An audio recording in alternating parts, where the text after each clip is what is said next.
A little bit better. It was so dark in here.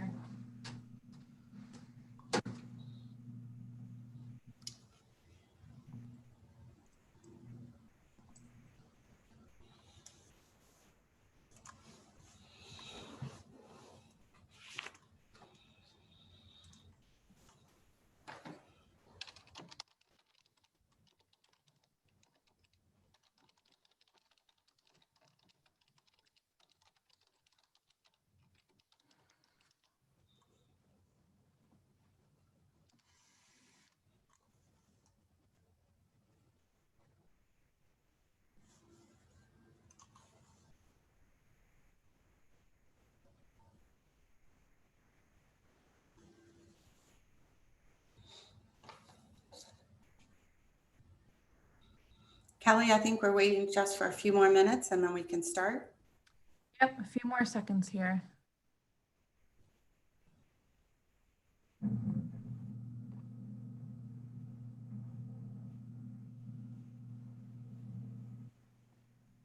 All right, should we get started? Sure. Okay. Welcome to the Annual Estate Planning Conference of the Monroe County Bar Association and the Estate Planning Council of Rochester. Today is Friday, October 30th, 2020, and this is the Cybersecurity for Estate Planners, Phishing, Privacy, IoT, sponsored by the Trust and Estate section of the Monroe County Bar Association and the Estate Planning Council of Rochester. Thank you, as always, to our program sponsors, Bank of America Private Bank, Canandaigua National Bank and Trust Wealth Management, Key Private Bank, Exeter Trust Company, ESL Trust Services, Harder C. Creston Emery, Sage Ruddy and Company, Tompkins Trust Company, and Woods Oviatt Gilman. In order to comply with the accreditation regulations, please fill out your evaluation sheet and affirmation at the end of the program and email to Danielle at dmatias@mcba.org. Your attendance certificate will be mailed to you after we receive your affirmation and program evaluation. Please note that all attorneys must attend programs in their entirety in order to receive credit. And with that, I'm going to turn it over to Elizabeth Thorley for additional opening remarks. Thank you, Kelly, and thank you everyone for joining us today. I'm Elizabeth Thorley, co-chair of today's webinar and this year's chair of the special programs with the Estate Planning Council of Rochester. This announcement is for non-attorneys registered for today's event seeking CE credits, not CLE. After today's presentation, you will be receiving a survey that must be completed in order to receive CE credit. This survey will be sent by the Estate Planning Council of Rochester after today's event. In addition, a link to the survey was also included in the materials that were sent out in advance of this morning's meeting. You only need to complete the survey once. If you have any questions about the survey or CE credits, please contact the Estate Planning Council. We've allowed time at the end of the presentation for questions. Please locate the question and answer feature, usually at the bottom of your screen, to submit your questions. If the question is directed at Satima or Nikki specifically, please note this in your question. We will address as many questions as possible at the end of the presentation. Now I'll turn it back to Kelly to introduce our first speaker. So I'm going to give a brief introduction for Nikki Black. The full bios are in the materials that were sent out today, but I want to welcome Nicole before she begins speaking here. She's a Rochester attorney. Not only has she authored and co-authored several books, she also writes regularly for columns such as Above the Law, the ABA Journal, the Daily Record, and hundreds of other publications. She also regularly speaks at conference and is certainly no stranger to the topic for today. So with that, Nikki, and I do want to say too, sorry for going back a little bit here. She also owns My Case, and I'm sure she'll talk briefly about that too, just so you have an idea of what that is as well. So with that, I'm going to turn it over to Nikki. Nikki, thank you so much for presenting today. Thanks so much. Let me share my screen and get the presentation up. Let's see. For some reason it started at the beginning. 1 minute. go back. I shouldn't have done that. 1 second. Sorry about that. It's fine. It never works when you want it to. I know. Well, while I'm doing that, having that issue that I mentioned to you that I thought I might have, where my screen is not. I'm sorry, I mentioned this to you prior. Sometimes when the webinars start, my screen freezes up and it won't give me control of, and I was hoping that if I did PDF, that wouldn't be an issue. Well, everybody should have, correct me if I'm wrong, but I believe everybody should have the materials. So if you're having issues, perhaps, you know what, I might be able to share my screen. Let me see if I can pull that up. Let me try going to Google Drive. I'm sorry about this. I knew this would be an issue, and it's a recurring issue that I have. Let's see here. Let me see if sharing this will do this.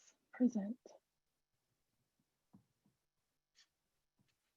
Let me see if this will work instead.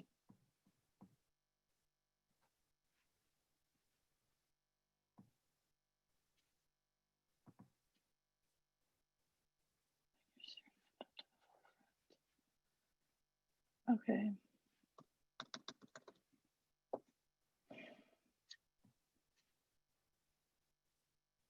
Okay, can you see that? Let's see. Yeah, I see it's on the thank you slide. Let me close out the PDF. I'm so sorry about this. This is a recurring issue, and I'd mentioned it to you guys when we. Absolutely. I have your slide up here.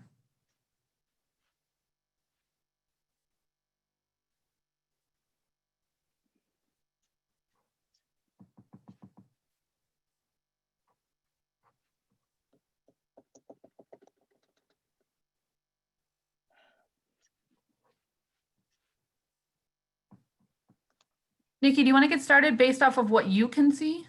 And then I will go about sharing it as soon as I can bring it up. Oh,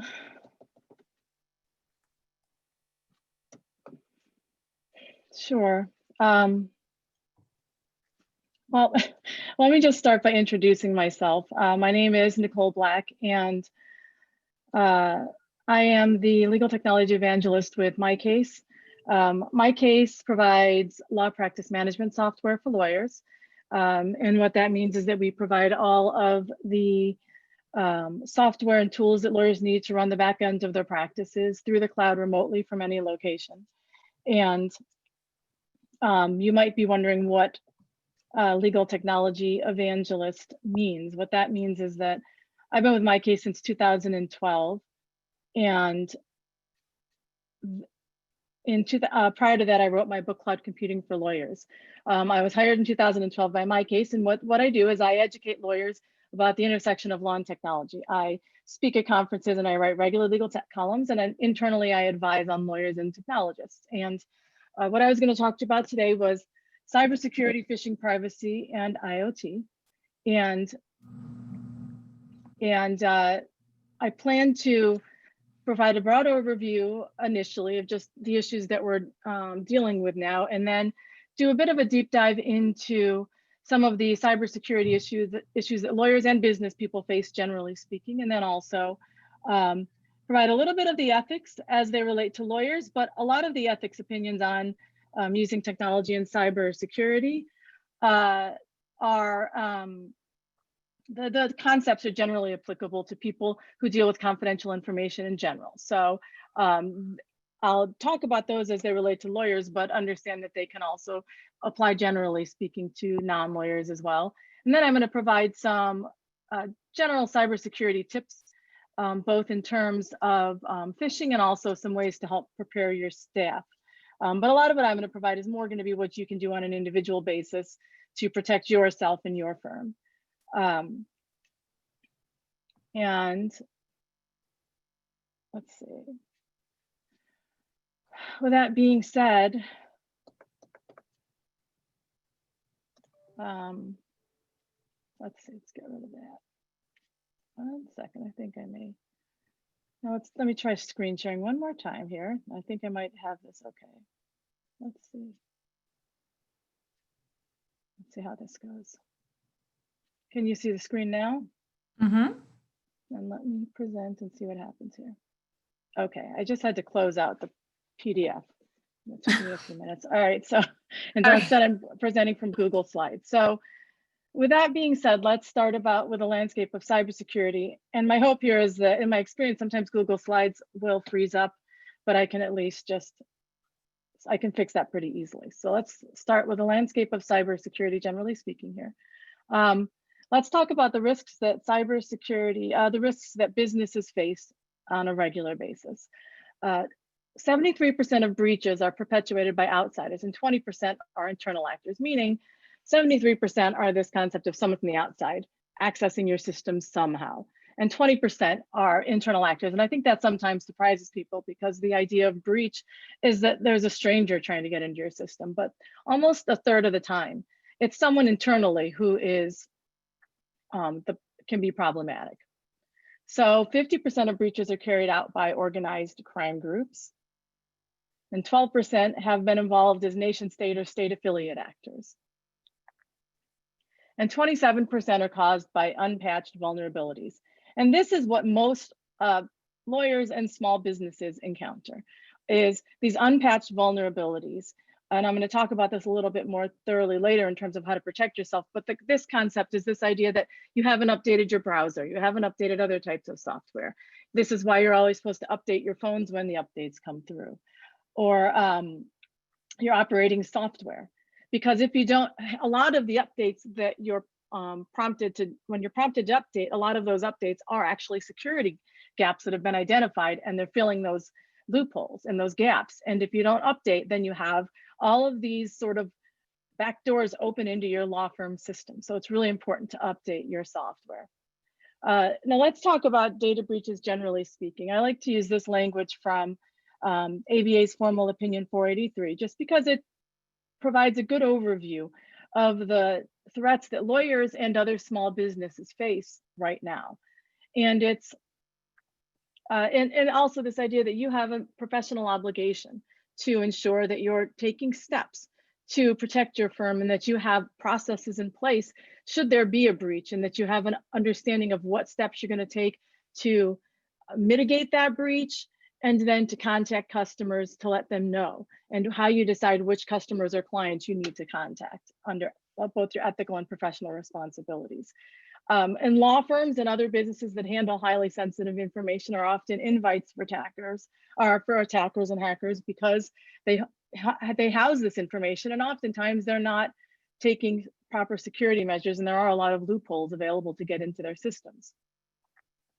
And there have been a lot of cases recently where large law firms, there was one just announced last week, where large law firms are breached and sensitive data is accessed. And actually, there was just one released yesterday where a lot of Google, the firm that handled a lot of Google's employee vetting software was breached. And so a lot of the employees' personal information, it was immigration software that would help ascertain whether people could legally work in the United States for Google employees. So it happens frequently. There's a number of different types of breaches though. Everybody thinks of breaches as this blunt force where someone's hacking into your system. And that certainly does happen, but typically you're gonna find that with large law firms where there's big targets, where there's something that is, if they're gonna hack into a system, they wanna get a big return for it. So either they're gonna hack in when they know that there's a particular type of information in there and they wanna access it. So whether it's some sort of large transaction that's occurring, or patent information, or perhaps sometimes the governments will hack if you're representing, a Chinese dissident or someone accused of terrorism. So sometimes you can have hacking for that reason, but usually it's because the data somehow has value and can be used in a way that is valuable to criminal actors. But typically it's a blunt force hacking in, although one thing that they'll often do is they'll find a security backdoor. So some sort of vulnerability in the firm's security measures, hack in, and then they'll sit and wait and just see what's happening. And sometimes they'll spend months inside of a law firm or company's system, waiting to see when different transactions are going to occur and try to make the most of the biggest transactions by, hopping into the transaction at the last minute via a spoofed email or the like, and having all of the money from the transaction transferred somewhere else at the last minute through a wire transfer. So oftentimes that's the kind of hacking, but it's usually larger firms that are the big targets. Malware is something that happens often, and that is where one way or another, an employee at your firm or your business has clicked on or a link and downloaded something that puts a Trojan horse or a virus or something, or keyloggers even, or spyware into your law firm or business. And then information can be obtained every time someone is interacting with the system. There are human errors. That's when lawyers will, or employees will click on bad links or fail to follow internal procedures. Social attacks are a really high, an increasing way that individuals are being, their systems are being breached and law firms, because what happens is they have very sophisticated ways of either calling you or emailing you and making you, catching you at a moment where you're in a rush. So they'll send a lot of these emails during early morning. So when people hop on and they're trying to clear their mailbox and they're not paying attention as well as they should, or they'll call on the phone and it sounds like someone's in a big rush and there's a baby crying in the background, and they'll try to get you sort of caught up in their own anxiety that they're trying to create, so that you'll provide information you wouldn't normally provide to try to put the person at ease that's calling you.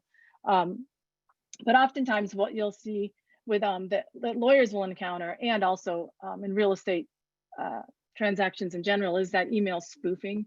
And that's where, because email is inherently unsecure and anybody can hop into an email chain and see what's happening if it's an unencrypted email, as long as you have the wherewithal, it's very easy for people to see emails as they're going from one server to the next until they get to their final location. And so what will happen is they'll do an email spoofing. So they'll send an email on the day that a wire transfer is supposed to occur. And it'll look like it's coming from a partner in a law firm.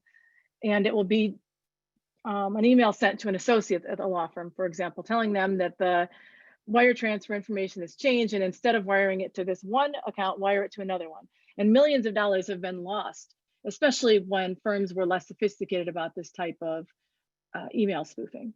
So that's those are some of the social attacks that you can encounter. And then there's privilege misuses. Those are often the internal actors, people that are taking advantage of the access that they have in a system, accessing stuff they're not supposed to, finding ways to get access above their permission levels, and then they'll share that information or sell it.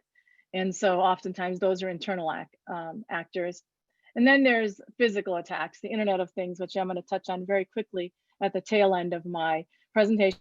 But that's the idea that we have all of these machines in our houses and in our businesses, whether it's Alexa, whether it's a smart refrigerator. And all of these are susceptible to being attacked as well.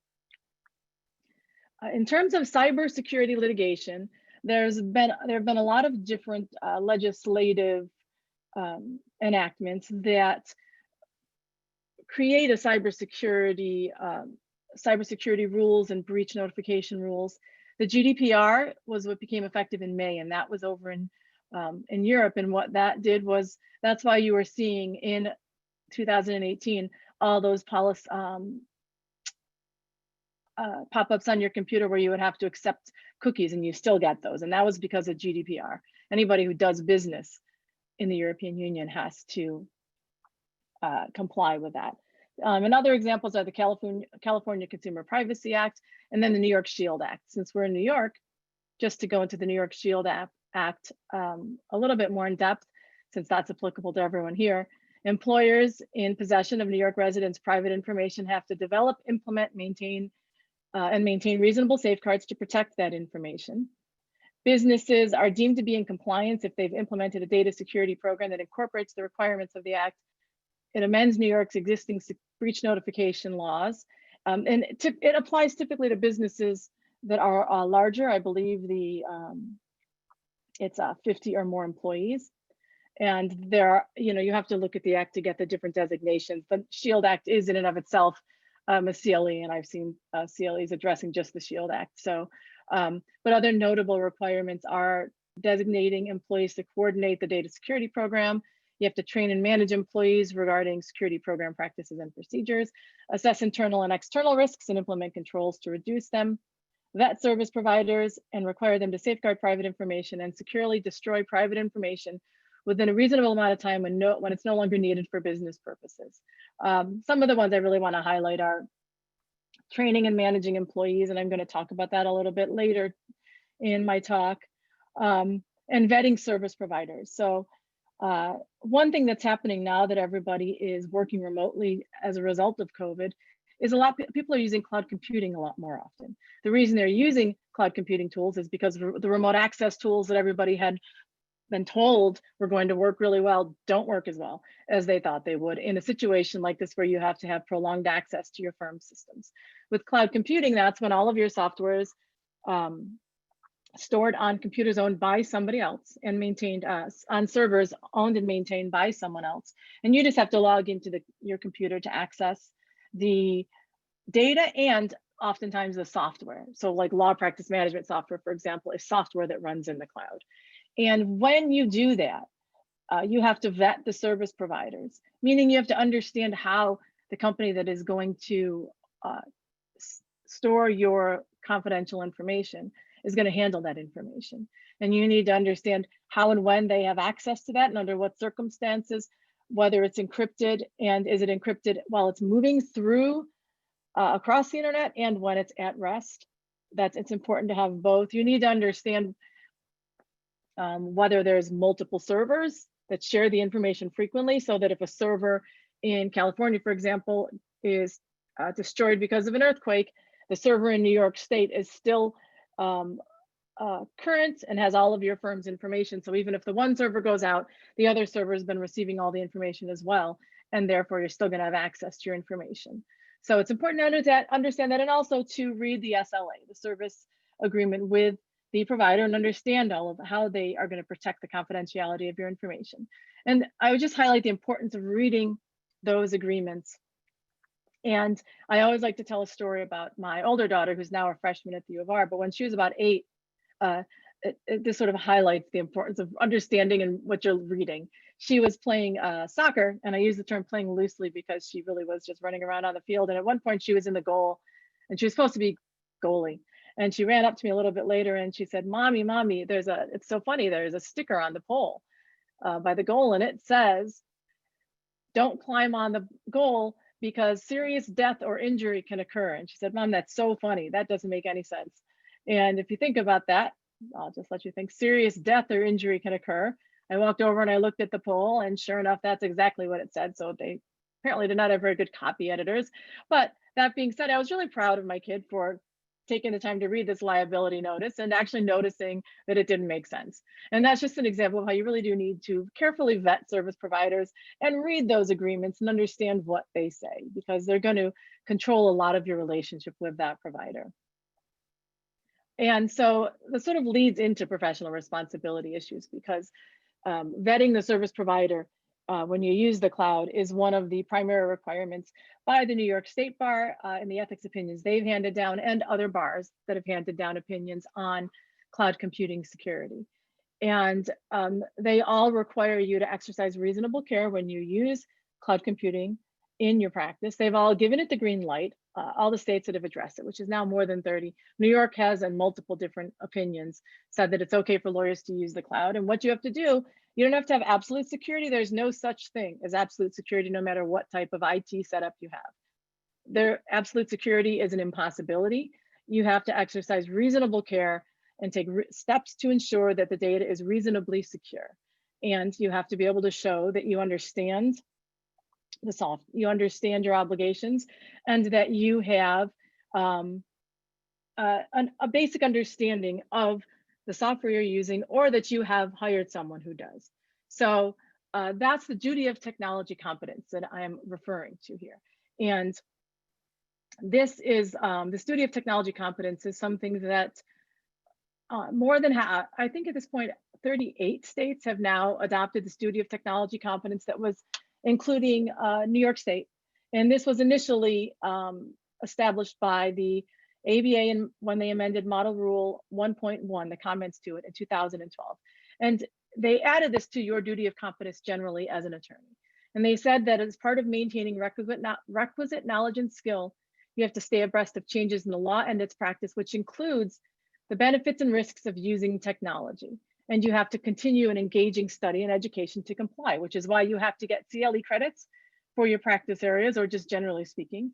And now we have a diversity requirement, and the New York State Bar is in the process of, it's been submitted to a committee for approval to get cybersecurity credits required. 2 credits, I believe it is every biennial cycle, every 2 years, 2 credits for related to cybersecurity. So this would presumably, this type of CLE would be right on point. So when these are required, you can take a cybersecurity CLE to satisfy those. But because all of these different state bars are requiring technology competence, it's important for you as a New York attorney to understand the tech and to make an educated decision about whether you're going to use the technology. You don't have to use tech in your practice, but you need to understand the technology options available and make an educated decision that you're not going to use it. And when it comes to making educated decisions, I always like to throw in a story about my other daughter who's a junior in high school. And a couple of years ago, we went, the company I work for is based in California. My case has offices in Santa Barbara and San Diego. And so I went out, I go out there a couple times a year under normal circumstances. And I took my family with me this time for a family trip. And we have quite a bit of family in LA, and we went to visit them. And I have an aunt who is a little eccentric, shall we say. And I didn't notice this during dinner, but my kids told me afterwards. She served them wine. You know, she gave them each a glass of wine at dinner. And my younger daughter told me about this, and I said, well, what did you do? She said, well, Mom, 8th grade health class didn't prepare me for this. Are you supposed to just say no or be polite and drink the wine? And I said, well, that's a good question. What did you do? She said, well, I drank the wine. And I was happy with that answer because she thought through whether she was going to drink the wine. And to me, that was more important than her actual decision in that particular situation, although her decision did make sense to me. But you need to actually have a basis of knowledge, which would have been her 8th grade health class, that then gives you the tools to make a decision that's competent. And if you don't have that basis of knowledge, you can't make an educated decision. And you can only outsource so much of that decision-making capability. You need to at least be able to engage in a conversation where you have a basis of knowledge with your IT provider to make decisions about what you will or won't use in your practice and how you're going to implement the tech. So in terms of technology competence, that's sort of what I'd like to highlight for that. And then when you use cloud computing and you vet that provider, these are some of the issues you should consider, and I'll go through them quickly. But for a full list of questions, there's a list here. Those questions are from my cloud book. So if you go to that address, you'll see those which I've updated over the years. There's about 25 questions to ask a provider when you're choosing cloud computing. But essentially, you need to consider how it's encrypted. Geo-redundancy is what I talked about, the 2 different servers, data backups, extraction of data. How can you get the data out of your system? How often is the data backed up? If you want to move from one provider to the next, can you extract it in a format that's usable? Make sure that it stays in the United States and that they don't push the data off into servers located somewhere else. Are they financially secure? Has the company been around for a while? 2008 is usually when most companies, the earliest companies, came to be in the cloud. And if there's integrations, how do they choose them and how do they make sure that they work? In terms of the ethics of secure communication, very succinctly, the ABA decided in 2017, and 2 other jurisdictions have now adopted this, that email is inherently unsecure. They've always known this, but now that there are more secure ways to communicate, you need to consider on a case-by-case basis how you want to communicate with your clients about certain very sensitive topics, or as I tend to recommend, just use encrypted communication across the board, especially now that we're all working remotely. Client portals that are built into law practice management software or other types of software are a great way to do that. So is encrypted emails, or even just encrypting emails on an individual basis in Gmail or in your Outlook. But you can encrypt them on an individual basis there.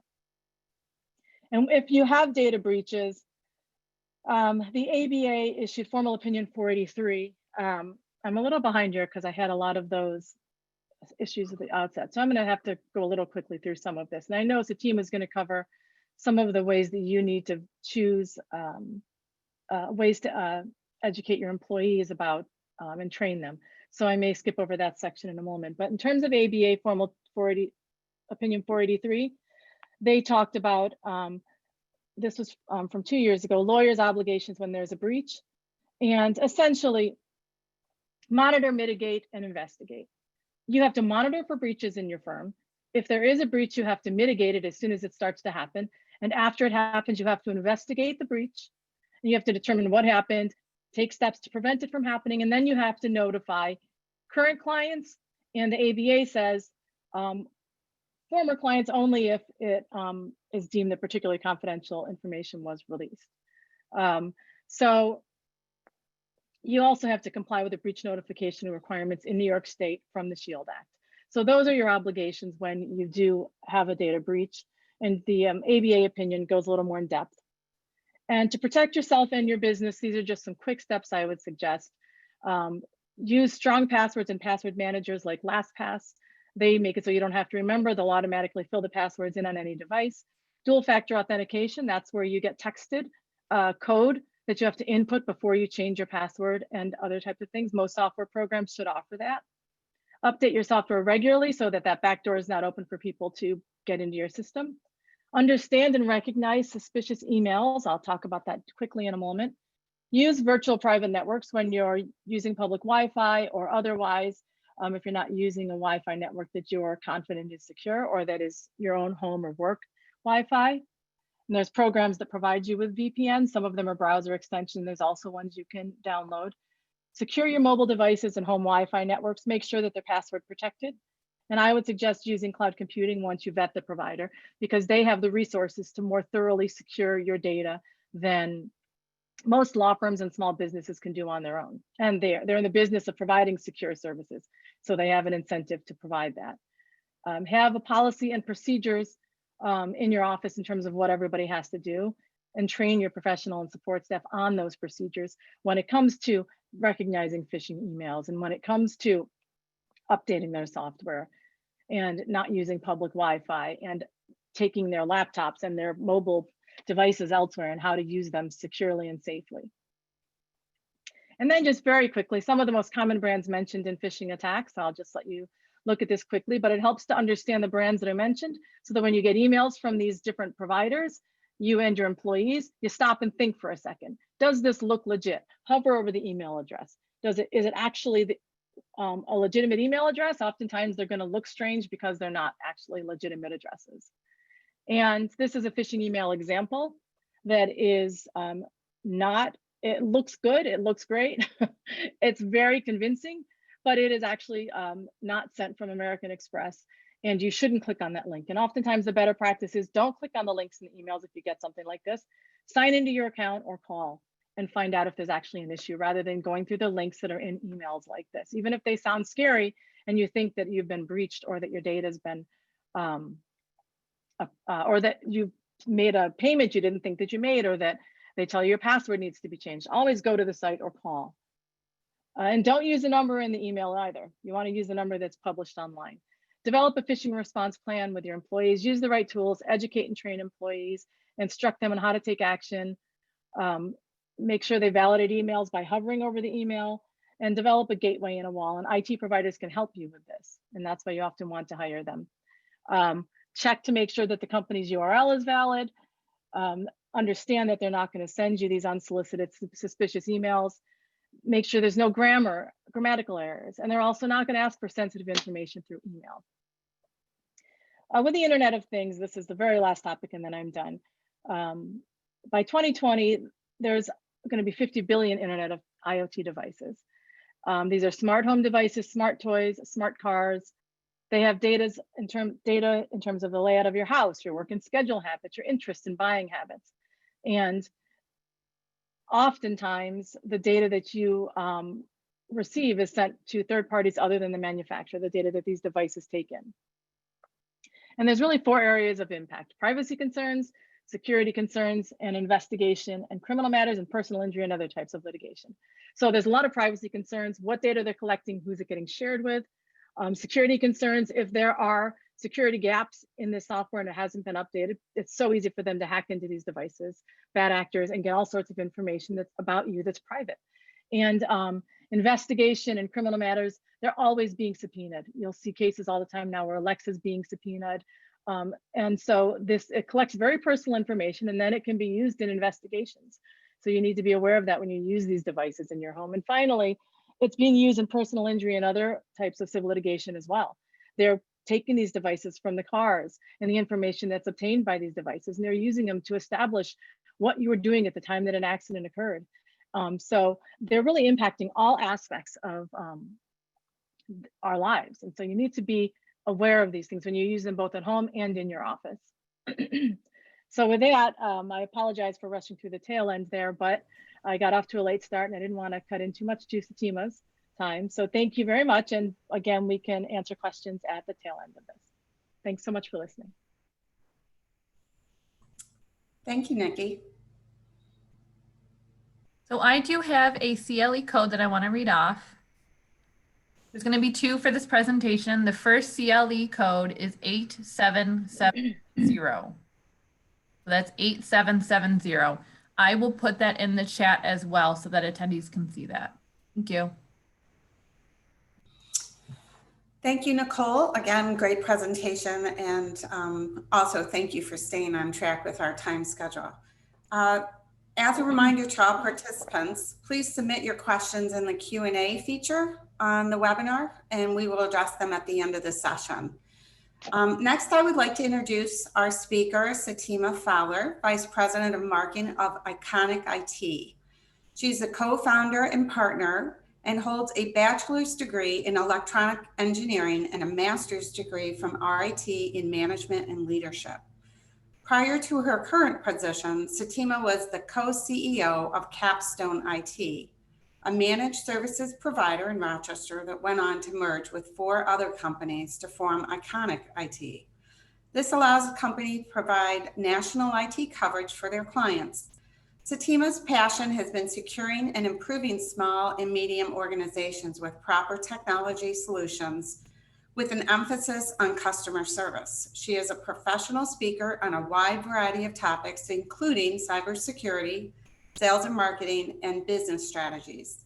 The recipient of the Rochester 2015 Small Business Person of the Year and a finalist for the 2018 Athena Award, Satima is the founder of #GetCyberChic initiative, whose goal is to inform female business leaders about online safety.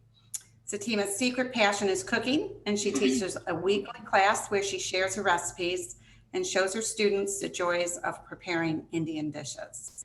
Welcome and thank you, Satima. Thank you, Elizabeth. I'm so excited to be here. I'm going to share my screen and hopefully this will, can you guys see the first slide? Yeah. Okay, yes, we can. Awesome. So Nikki got us off to a great start and covered pretty much the whole depth of everything you need to kind of overview of everything you need to know. So when Nikki and I were kind of planning this presentation, we kind of broke it up so that where I'm going to pick up where she left off and hoping that there won't be much duplication. And I'll go over quickly on the slides that there might be so that you've already heard the material. So I'm going to focus more on the employee side, how to make sure that you have the right things in place for the employees. And I'm also now going to focus on the new workplace. I mean, we can all say that, we don't know exactly how we're going to emerge out of this pandemic. What we do know is that life is different than it was pre-March. So now that we're mostly working from home, we're sharing in a living room, kitchen, wherever your computer might be, where your family members are doing homework next to your room. things have changed. How we work has changed. So how do we make sure that we are still operating in a secure fashion? And so that's going to be the focus of my presentation. So just so everybody knows, again, my name is Satima Fowler, and I have an IT business here called Iconic IT, and we provide, services. We are the outsourced IT department for small and medium organizations. So it used to be that criminals would show up with a gun and rob another person, and the police would show up to arrest them. And this was the, one-on-one type of crime. And it was a cycle. And it was a pretty good business model, if you ask me. Startup costs were low and easy to get into. But even criminals ask, how can I innovate? How can I grow my business? So then a paradigm shift in crime started happening. And what were some of the tools that they used to use? They all had guns, as we would expect, but the bad guys also had pagers and phones long before like cops had one. So in the olden days, who used pagers? The doctors had pagers and drug dealing gang members. And those were the kind, I guess you could say they were both in the pharmaceutical industry, but they were not physicians. So this shows an example of how criminals have long adapted technology before they become mainstream. And so the criminals want to innovate, like the one-on-one type of crime. They wanted to innovate and they wanted a better ROI for their business, right? So the technology answered that question. When trains came along, and instead of robbing just one person, now they can rob, 200 people. And then came the internet, and then the crime possibilities exploded. For example, the Sony PlayStation hack, and there wasn't just one victim or 200, but there was over 100 million victims in that case. And think about that. I mean, never before has one person been able to rob 100 million people, So the world is definitely changing. And if you fast forward 20 years, criminals are still using technology. The criminals are actually creating national telephone networks like this one in Mexico, which spans across all 31 Mexican states, the narcos. They've gone from a single cell phone tower to a nationwide encrypted cell phone network. Only they can hear and talk the chatter that's going on in that network. And so we've gone from a single cell phone to a network of phones. Think about the technology expertise. I mean, it's innovation, and it's amazing. So the criminals are building all these nationwide networks. And it's funny that, in some portion of Rochester, I don't get a good signal on my cell phone. So goes to show you. So what we do know that because this is a business and is becoming a booming business, and there's a lot of money in your data, that the hacking scenarios that we see, and we're the ones who are monitoring. My company is the one who's monitoring behind the scenes, and we see it. We see the exponential growth in the attacks. And so right now, cybercrime is one of the most prevalent type of crime against businesses. And there's over 144 million new malware samples that came out last year. And in 2018, what we saw that a new thing started happening. So you have your normal firewall and an antivirus system, and they weren't catching a lot of the malware because it was polymorphic, meaning that right before it entered your system, it would just slightly change a little bit. And so where your traditional antivirus would not be able to pick it up and let it go through. So that's another innovation in the crime that we started to see. And this one I just pulled in preparation for this presentation. So basically from AV Test, every month, look at the July through September, over 2 million pieces of malware is being introduced every month. So that's what we're up against, and that's what we have to defend ourselves against.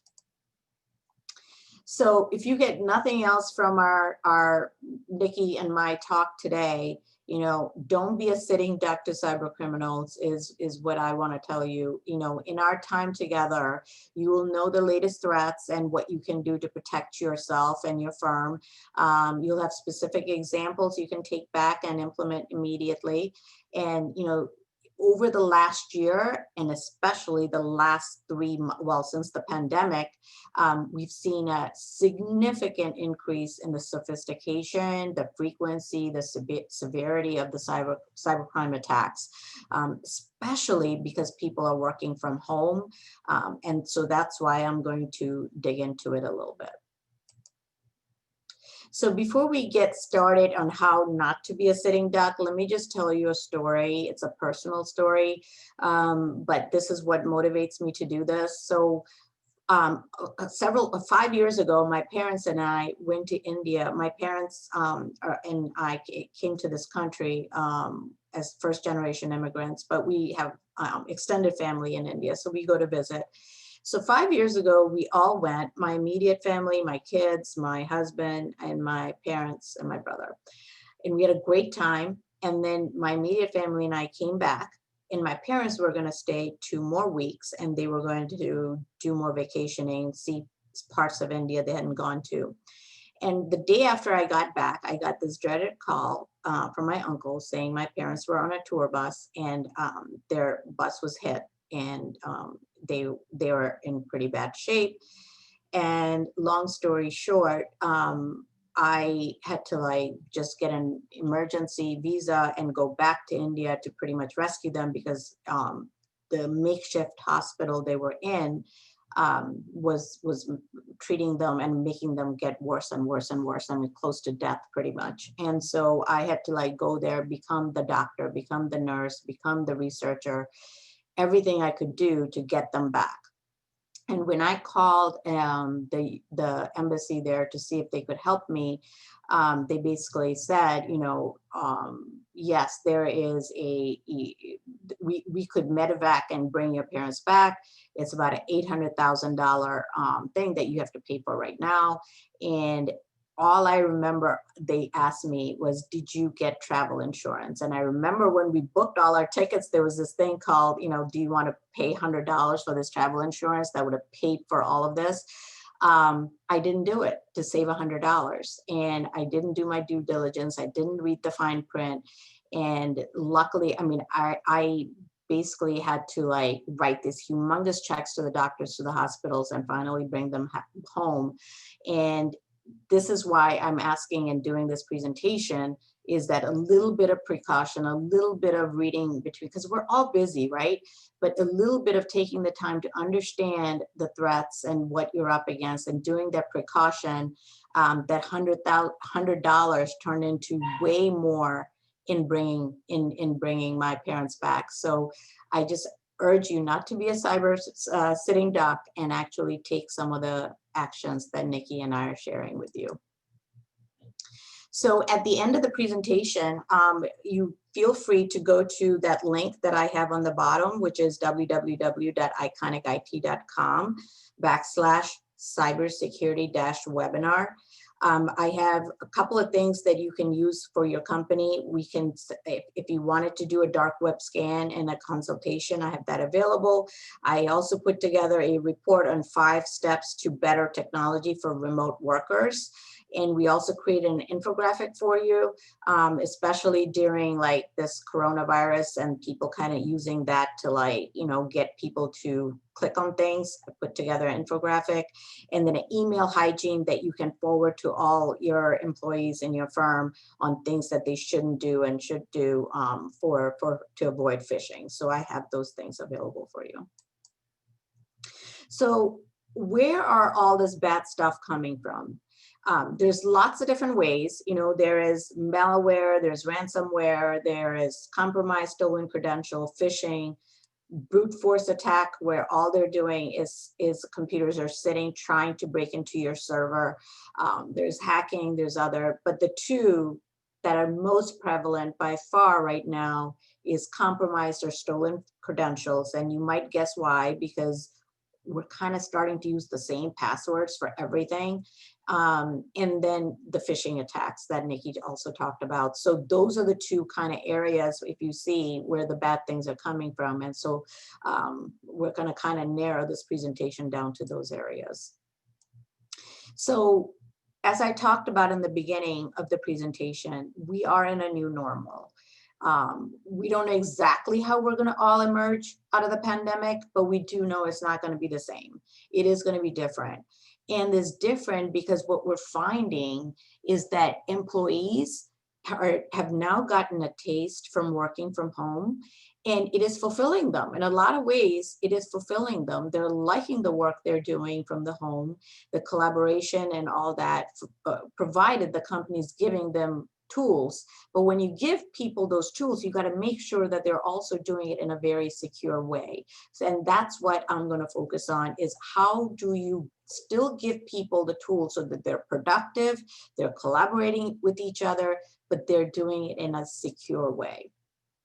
So what this slide shows is that, you know, what we're finding is that, yes, people are working from home, but a lot of people are not using their company sanctioned device. So if the company didn't give them a laptop, they might be using their family computer or their cell phone or some other device to access work-related information or share work-related information.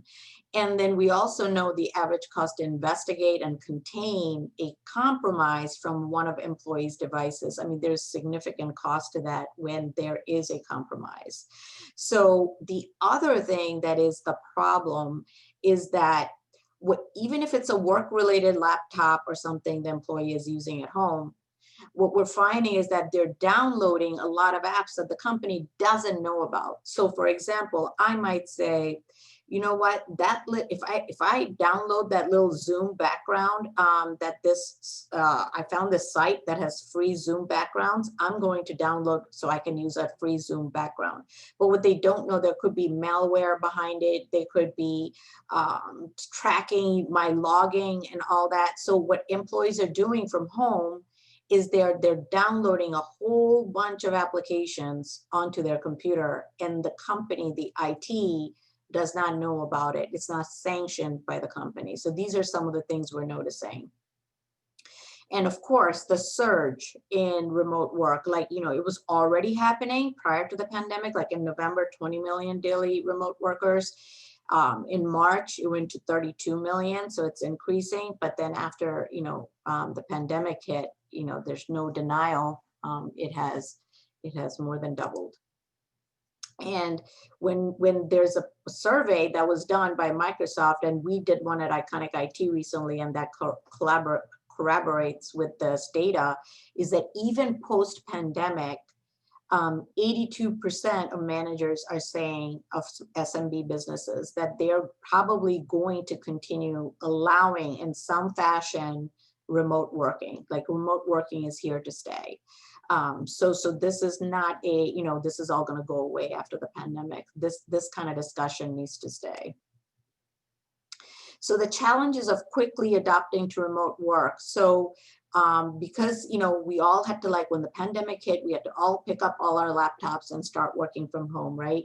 So the biggest challenge, some of the survey, is that employees found it difficult in some cases. They didn't have the right tools to collaborate and communicate. 20% said they were lonely. They didn't have the interaction, the human interaction they were used to. There were employees that admitted to transferring files between work and personal computers because nobody showed them the right way to do it. And then there's organizations that have dealt with security incidents as a result of unsecured remote work. So how can you enable the remote work the right way? The top portion shows about how to be productive, all the things you have to give them, way to collaborate. You have to provide tools so they can inform and engage and keep them engaged. Give them applications so they can come from any device and not be constrained to this is the only way they can work. But the bottom portion is what talks about if we allow people to be productive, which we have to do in commerce, right? We have to make sure our employees are productive. We also have to make sure now this is secure. So secure remote access to applications, secure managed and unmanaged devices, and delivering a great experience from all these devices. So that's what, and I have a few minutes left, so I'm going to rush through this a little bit. So we all agree that the number one threat to your business is your employees. So even good employees make mistakes, deleting files, clicking on a phishing emails, or downloading free and unsecured file sharing applications, and then using their personal device for work, and so which is not secure, and that's harder to protect. So this is the key thing I want you to remember. Start with a zero trust environment. Assume that you are going to get hacked. Assume that you've already been hacked. So what do? How do you design this if you're starting with a zero trust environment? Make sure that you have the right people in place, and then assume in the blue box, you'll see this is the zero trust. So securely access. So you have to make sure that you're securely accessing all your applications using the right machines with the right privileges, and it's being monitored for compromise. So this is it. This is where the basis and the premise for creating a highly secure environment. Nikki already talked about the different compliance and privacy laws is no longer an option. And of course, we have the New York Shield Act, which is sweeping, and you have to have a cybersecurity program in place. So the 9 ways, so every firm, I don't care what kind of firm you have, we're all using some kind of HR and payroll to log into, right? Whether it's, paychecks, ADP. We're using some kind of email. We're using maybe some kind of CRM to have our client information. Maybe we use book travel, we communicate. You do banking, where your money is, social media. All of this requires a login. And what we're finding is a lot of people are using the same email address, same work email address, same password to pretty much log into all these business services. So just quickly on passwords, don't use the same passwords, especially for the social logins, but for all the others, if you had a house, boat, car, you wouldn't be using the same passwords, right? And, definitely do not use anything that is related to your family, pet names. This is all out there. People can put it together. This one I do want to, so people always ask me, how do I remember? How do I create passwords? Use a long phrase passwords that has meaning to you, and that you can quickly just change. The longer it is, the harder it is for people to hack it and figure it out. So maybe think of phrases that is, you will easily remember, and use that to create it. So how do you remember all these different passwords? For businesses, this is key. You have to move to this. It's called single sign-on.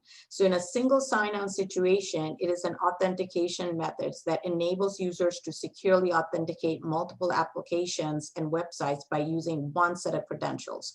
So when I log into my account, my Windows account, I'm using one username and one password.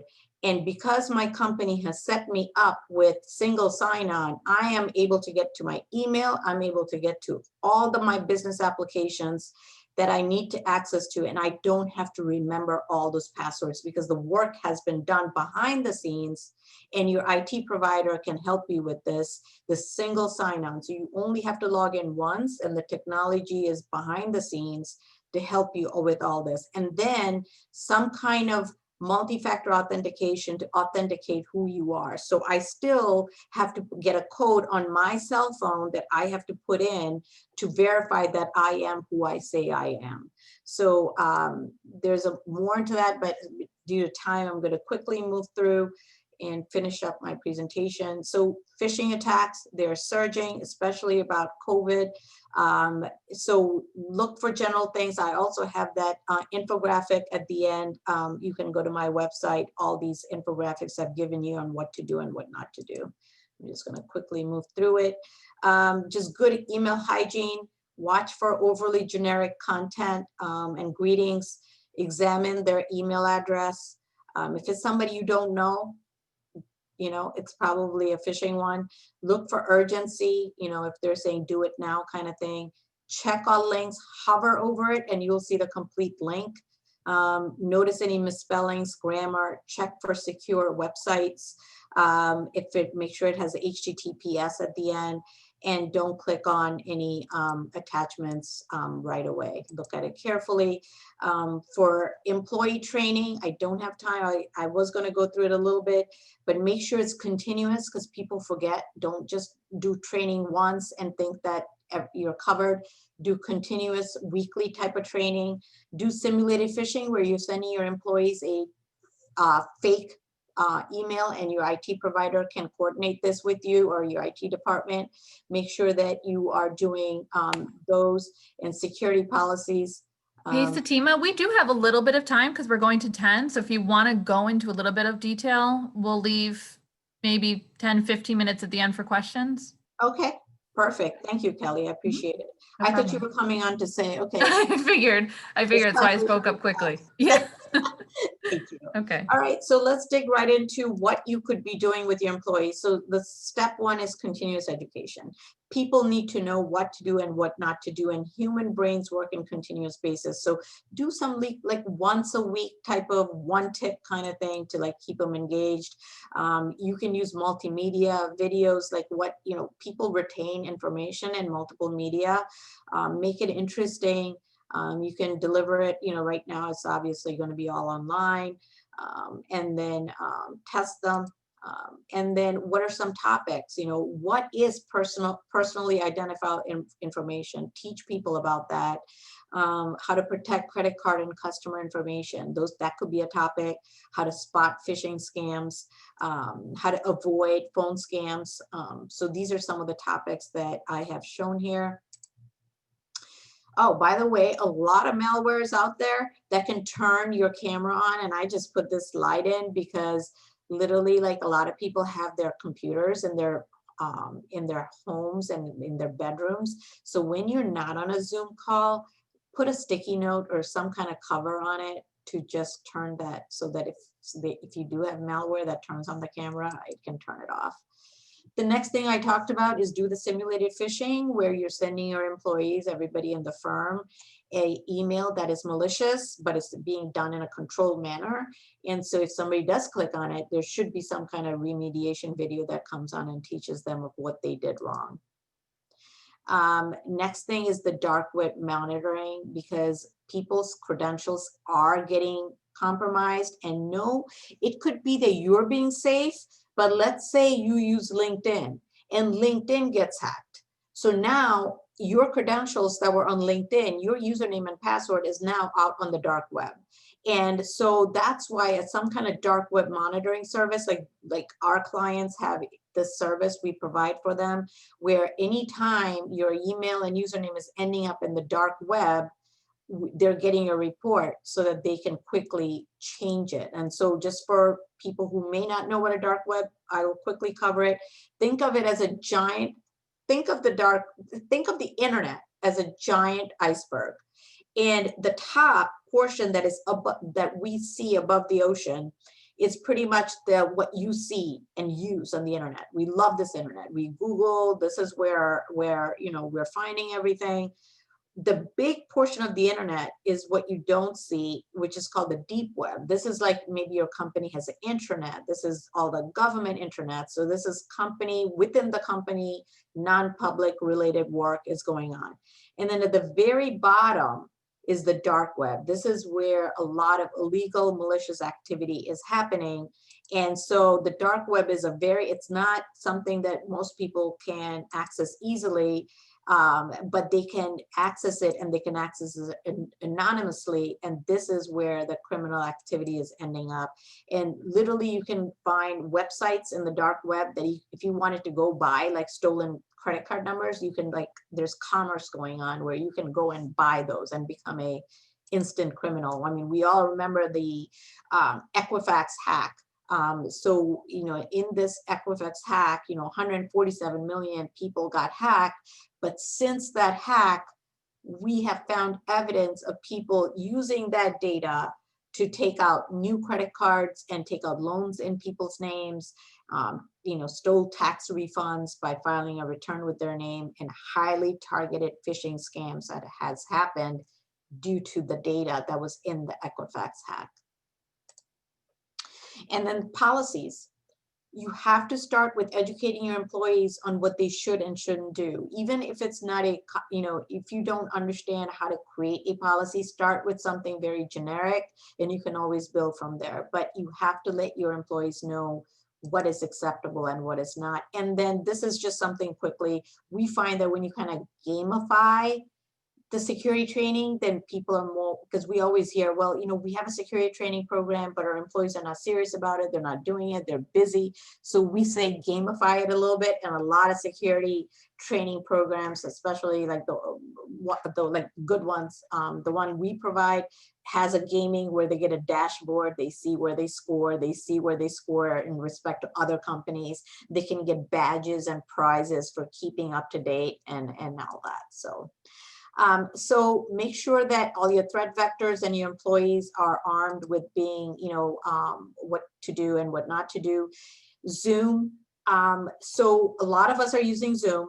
And if you remember a couple of months ago or a couple of weeks ago, there was this big thing of, Zoom credentials. People are getting scared, like their Zoom accounts were getting hacked. That's because Zoom did get hacked and all their email, everybody that was using it, their passwords and everything was out there. So make sure that you've changed your account with Zoom, put in some precautions within Zoom. And internal communication, let's face it, we're all using some of these applications to communicate with our colleagues. So what do you do? So make sure there's password control and being implemented, that you have an administrator in place, IT administrator in place, that is making sure that you have to change your passwords. It's not an option. And it is the right length, right number of days. And also that, the video conferencing application that you're using, make sure you're changing the passwords. Also, there's a thing called waiting room. Turn that feature on. Make sure that you're patched. Nikki talked about how making sure that there's no backdoor being left open. So when Zoom wants to patch, make sure you're allowing it to patch your computer and even your operating system. They both have to be patched so that you don't have the compromises. Making sure that there's end-to-end encryption in place, so people it gets that much harder to break in. There's a secure connection being made. And then if you really in a highly sensitive environment, you can also set up a private cloud conferencing system. So that's even like, it's not, most people don't put this in place, but there is that option available. So for a mobile workforce security standpoint, making sure that home wireless routers and traffics are encrypted. Change your default passwords on those encryptor. Like if you buy one from Best Buy, they come with a default one. Make sure you change it. Encrypt passwords, protect personal devices, employees.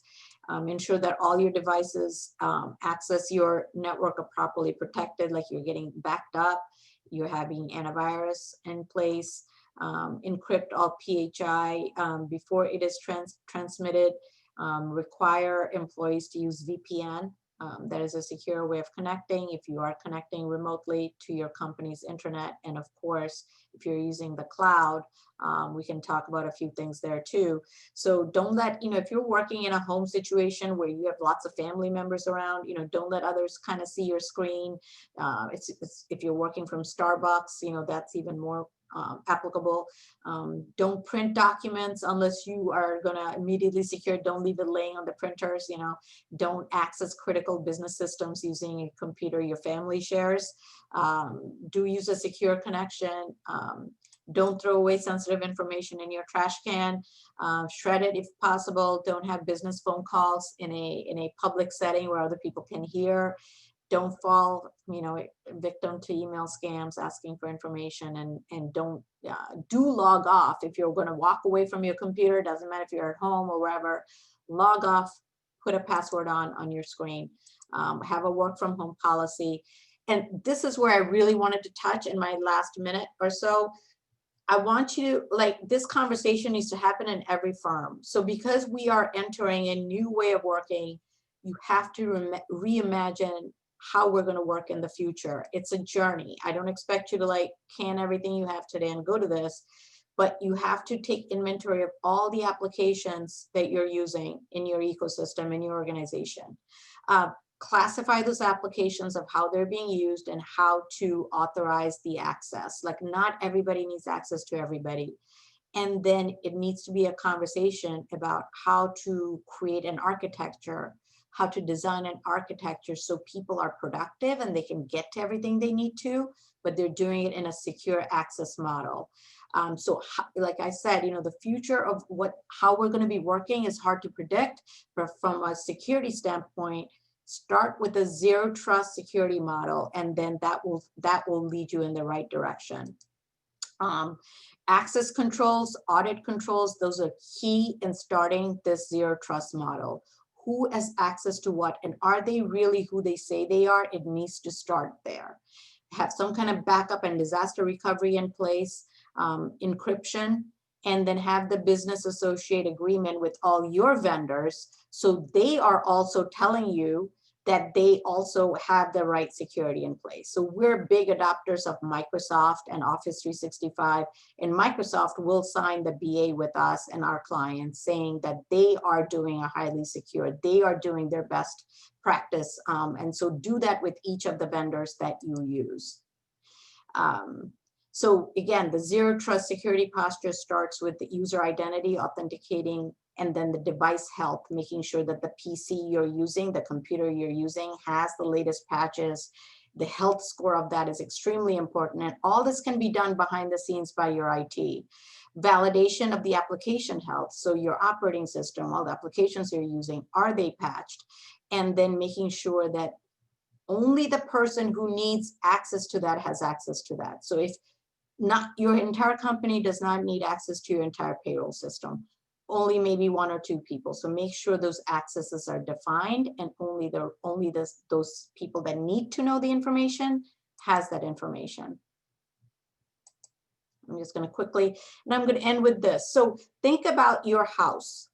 You know, like, how do you protect your house? You know, most of us have a door that we lock, and then we have windows that lock, and then some of us have a fence, right? These are some of the ways that we protect bad guys from coming into our house. And if somebody is trying to break in, how do we know? Well, we have detection systems in place. We have an alarm. We have, you know, maybe motion detectors on our windows. We maybe have a alarm, you know, for monitoring. Maybe you have a neighborhood crime watch. And if somebody is breaking in, how are you going to respond? Well, you may have a dog. You may have a gun. You may, you know, call the police. You may have insurance if you do get theft, you know, like you have insurance in place. So then now think of yourself, the internet, and your business. How do you protect that? How to not being, again, a sitting duck to cyber criminals. So same thing applies. Take the time to sit down and say, from an administrative, technical, and physical standpoint, what am I doing to protect myself, my employees, and my data? And then what if somebody is trying to break in, how am I going to detect each of those areas?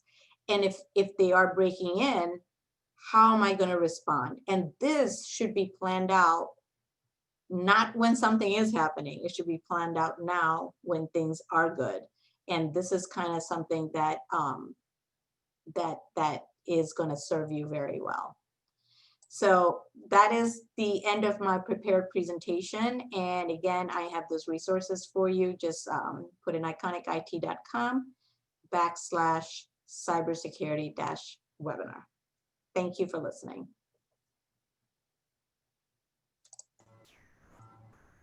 Thank you, Satima. So I'm going to start off, before we do any questions, just reading out the second CLE code. That is 1713. 1713, and I'll put that in the chat as well.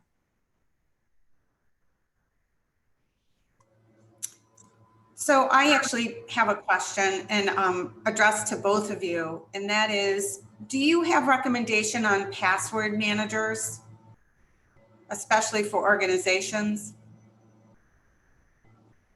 Well, Yeah. go ahead, Nikki, Satima. I mean, Nikki had mentioned LastPass. There is, a free version and paid version of a lot of this. The free version, is adequate for like individuals, but a paid version is what I would recommend for any kind of firm. 1Password, LastPass, there's a lot of them, but paid version for organizations for sure. Well, and if what they're referring to is there's the personal password, so LastPass or 1Pass, that's like a personal password manager for your own passwords. Satima had mentioned an organizational password conduit. My company, I work for MyCase, and MyCase uses one called Okta, OKTA, and that's a password conduit for an organization that's housed in the cloud. So like Iconic IT sounds like they provide that.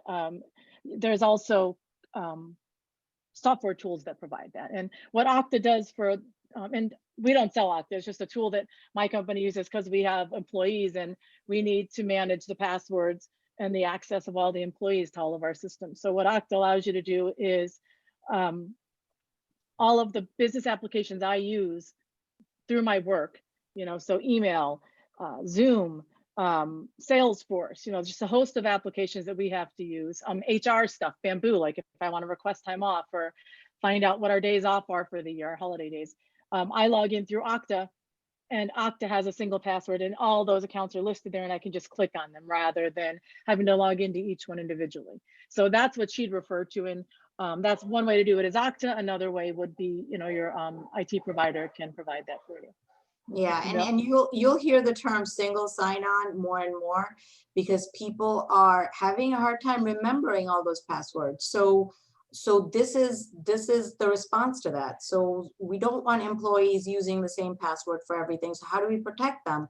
Well, they only have, if you have single sign-on enabled in your organization, you only have to remember one login to log in, and you have access to all your applications. Okay, so we do have a question that came through on the chat, so I'll read it, and then Satima or Nikki, perhaps the two of you could answer it. So Satima, I think you were talking about making sure that an email comes from a trusted source and checking the email address to make sure that it aligns with what you'd expect and looks legitimate from a company. So somebody asked a question, when you're accessing email from your phone, she doesn't know how to hover over that email address to see who it's coming from, like she would on the computer. Is there a way to tell on the phone? Perhaps on the Outlook app or just the generic mail app that comes with the phone? Yeah, the phone is a tricky one because you can't.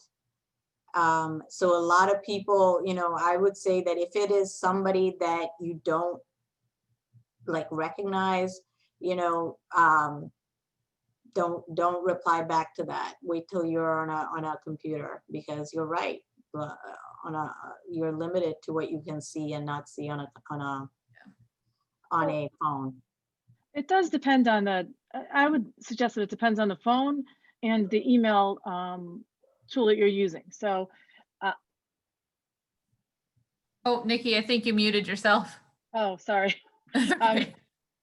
I use Apple, and I have an iPhone and use Apple's native app, and you can click. And I'm sorry, my dogs are barking. These are the hazards of working from home. Hopefully you can't hear them too much. But with Apple's email app on the iPhone, you can click on the name and see who it is. And I'll often do this because I have like 4 different personal email accounts and work email accounts that go through my phone. And I want to see what email account do they email me at? So what does my email look like?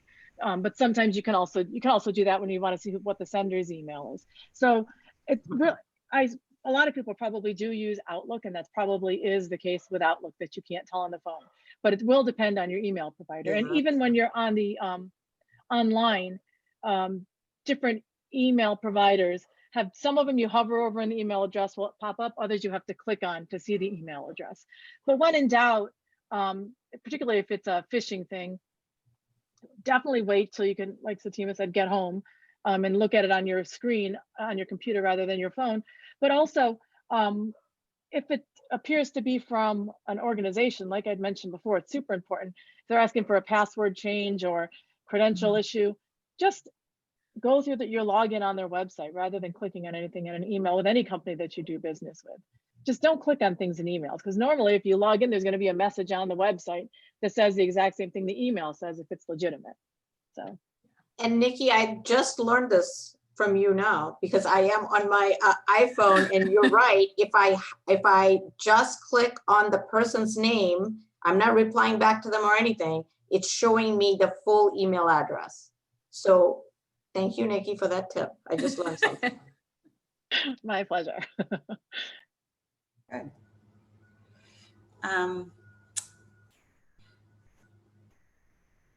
Kelly, did you have a question? I know you were talking about asking.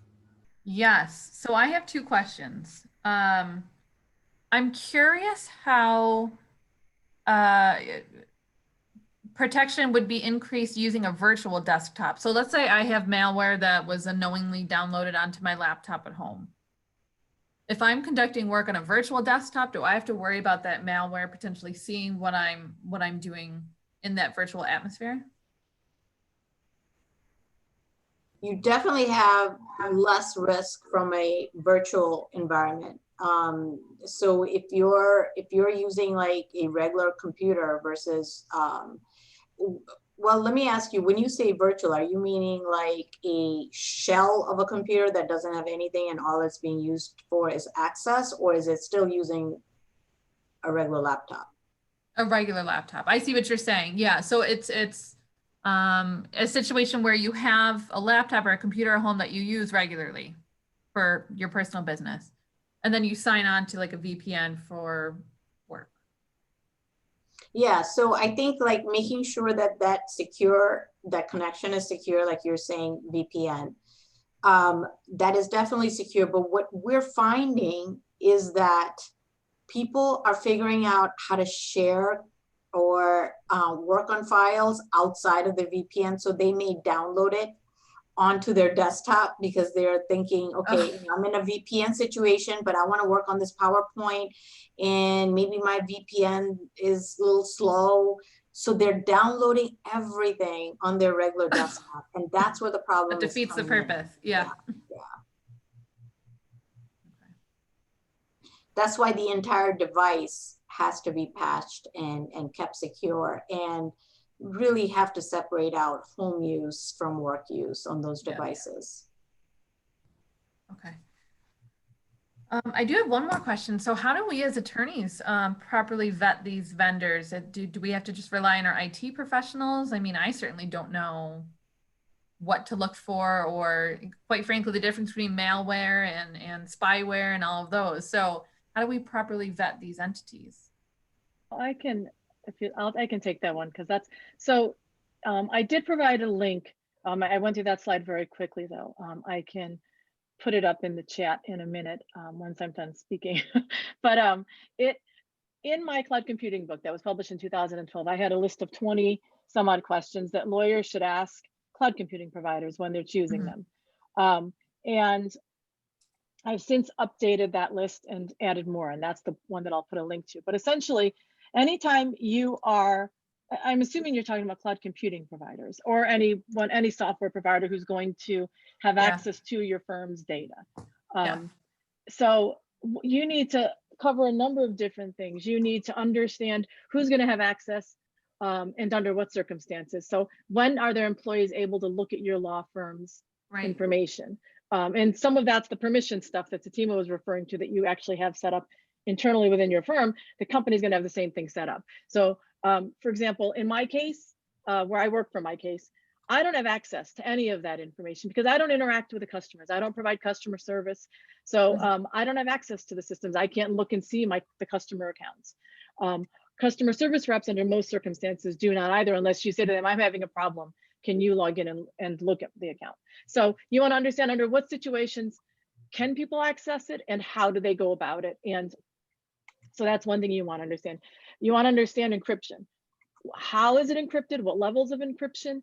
You want to understand when it's, and is it encrypted both while it's moving through the internet and while it's at rest on those servers owned by the provider. And you also want to understand the geo-redundancy. I think I went into that pretty in depth, this idea of two different cloud servers on 2 different geographic regions, so that if there is a natural disaster that takes out, or a bomb, whatever, something that takes out one of those buildings that houses a server, the other one has up-to-date information. And if both of those servers go out, I always tell people, you're probably packing your survival backpack, and you're less concerned with those, you know, your firm's business, and more concerned with feeding your family and getting somewhere safe. You want to understand, can I get my data out, and under what circumstances? How can I, if I want to move to another cloud provider, if I want to have a backup of my firm's data, how do I get it out, and in what format is it? Is it readable? Can other systems read it? Or is it some kind of format that no other system is going to be able to understand? You want to understand, how long has this company been around? Because cloud computing companies, for the most part, basically all, the earliest ones launched in like 2007. So has it been around since 2007, 2008? Is it funded? Has it been acquired? You know, how well funded is it? Typically, if they've been around since 2008 and they're providing legal cloud services, they're pretty stable. They would have folded by now if they were going to fold by now. Not always, but so you want to understand the company. Where do they come from? How have they been funded? Have they been acquired? You want to get a sense of their stability. And you also want to make sure that you understand integrations. Like, you know, it's a world of integrations where everything integrates and all works together. So it's a Salesforce concept. All these tools integrate with one kind of software and make the software work better. But you want, every time an integration comes into this software, it's another company that has access to your firm's data. And you have to vet that provider just as frequently as you have to vet the provider that's going to be the primarily house your firm's data. So if you're going to have a whole bunch of integrations into your primary software tool, you need to understand who the companies are that are going to have access, how much access they have, and regularly vet them. That all the opinions indicate that lawyers must, most of them say, on a regular basis, revisit it. So usually annually, call the company, hey, has anything changed since I last asked you these 20 questions? And if you have multiple tools integrating in, so for example, with sales, like with law practice management software, that's the one that I'm most familiar with. You may have an e-signature tool that integrates, or it can be built in. You may have a payment processor that integrates with it, or it can be built in. But when it integrates in there, you have to vet that provider, and you have to call them as well every year and say, hey, has anything changed since I talked to you last? Well, I suppose if we, sorry to interrupt you, but if we ask them these questions and we just take their word for it on the adequacy that they provide for these safety measures, are we as attorneys doing not enough to be protected if there's any sort of breach? You have to exercise reasonable care, right? So as and you know that, so as attorneys, we all know that reasonable care is kind of this sort of a wishy-washy standard, but at the end of the day, it's what I called, when I used to be a public defender, a CYA issue, sort of. Do you know what I mean? Like, Yeah. Oh, you want yeah. to make sure, you want to say, I've taken, these are the steps that I took, that and if necessary, I consulted with an IT person, and we deemed these to be sufficient because I didn't think I had sufficient knowledge to make all these judgment calls myself. Or else we have an IT committee and we sort of sifted through this and we made all these decisions, and these are the steps we took. You know, and every year we update these. You know, we come back and we update them and make sure that they're adequate. It's the same as you know, when you reopen your office during COVID, there's all these safety steps you have to take, and in order to be protected if there's some sort of liability issue that comes down the road, you show that you took those steps, and those are the steps that the Department of Health said you had to take for your office. Sort of the same concept, if you will. Got it. And there is no such thing as absolute security. Of course. Nothing is absolutely secure no matter what. So you have to rest easy understanding that as well. Right. If that helps. I do have one last question. I know we're running short of time. Someone wrote in, is it safe to send documents, information through Outlook? Are those emails encrypted? Not unless you have an encryption service in place. So you will know if it's encrypted, because like if I am sending a very secure document, like let's say to you, Elizabeth, I have a service. So in the subject line, I will say encrypt and then the file. So then when you receive it, you will actually have to put in a code that I give you in order to retrieve that file. If you're not doing that, assume everything you're sending via email is getting caught by somebody else. So keep that in mind when you're sending an email to somebody. I mean, an It's email like is a postcard essentially, going through the yeah. mail, correct? It's exactly what I was just going to say. It's like a postcard written in pencil going through the mail is what an email is like. Gmail and Outlook now have some settings where on an individual basis, you can click encrypt or confidentiality mode, and it will encrypt it to an extent and control sometimes whether it can be forwarded. But even if it can't be forwarded, screenshots are available. So, you know, you only have so much control over emails when they're not in some sort of internal loop through software.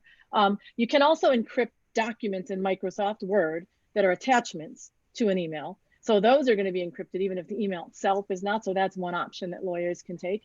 You can have an email encryption service like Satima talked about, where you and the user both have to have passwords, or else you give them a password to access the email. Those are super clunky, but they work. And I always tell, you know, client portals are truly the best option if it makes sense for your firm to invest in law practice management software or client portals built into other types of software. Because what that allows you to do is you have to have a login, your client has a login, you communicate about a particular case within the portal, it's all encrypted, it's all saved, attached to that matter within your, all discussions about the case, all attachments are going to be in that same matter and accessible as communications within that case. And if you set the expectation up front in the engagement letter, for example, this is how we're going to communicate. It's for your safety, just like you do with a doctor, just like you do with your bank. We're always going to communicate through here to protect your confidential data. And that's a way to just avoid sort of the complexity. The software provider encrypts it all for you, and you don't have to worry about the song and dance of making sure that it's encrypted. Or you can do it on a case-by-case basis. It's, you know, especially if most of your conversations do not include confidential or particularly sensitive information. Okay, I think we're at, well, we're past 10 o'clock now. I want to thank the both of you. That was incredibly helpful, informative. I certainly learned a lot, and you know, I thank you for the work put into it as well. You're Liz, welcome. My anything? pleasure. Great to be here. Thanks so much.